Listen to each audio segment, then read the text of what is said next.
The exhibit is titled Encompassing the Globe, Portugal and the World in the 16th and 17th Centuries. The director of the Museum of Asian Art, Julian Raby, described it this way.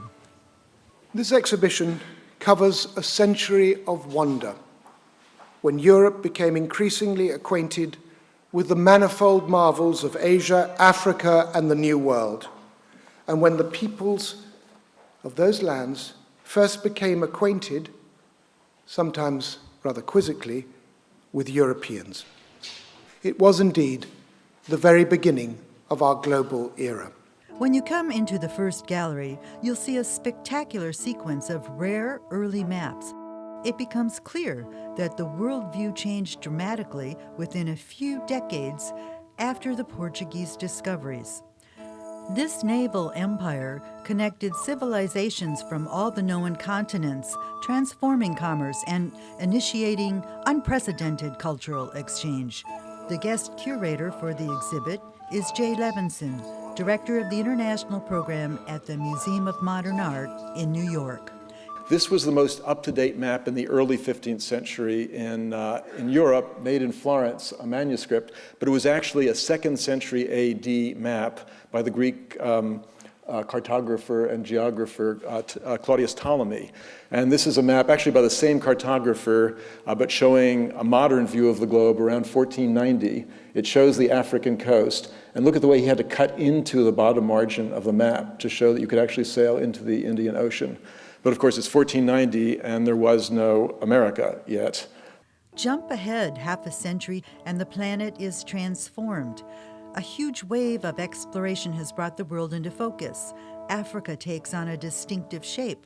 The Pacific is there, and the Americas have suddenly appeared. I'm especially pleased that we have a very famous map from a library in Italy, the Contino Planisphere, which is the oldest Portuguese map. It's from 1501, and it's the first map ever to show Brazil, which the Portuguese had reached in 1500. The royal map was like a state secret, and that wasn't supposed to leave the country. So the one example of a royal map is this one from the library in Modena in Italy, and that was smuggled out of the country by a spy of the Duke of Ferrara.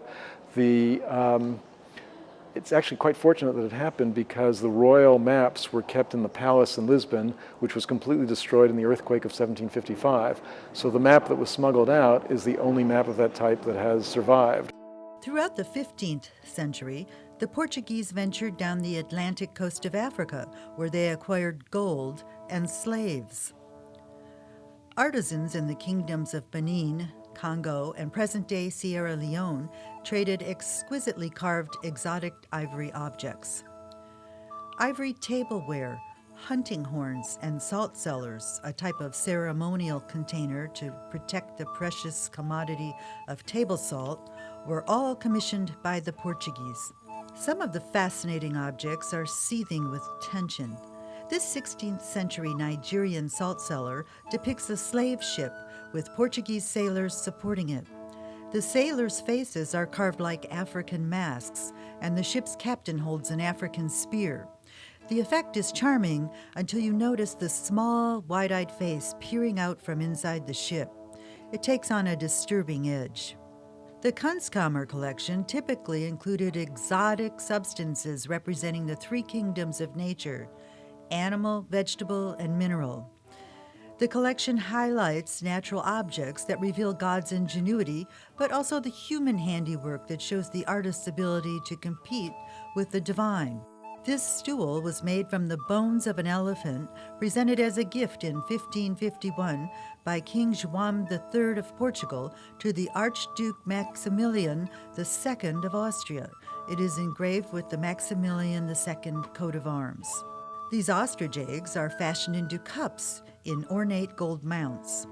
Other products of the animal world include the shell of the nautilus, incorporated here with gold and precious stones. The Portuguese discovered a sea route to the spices of India. Objects acquired along the way would be reworked at the next port.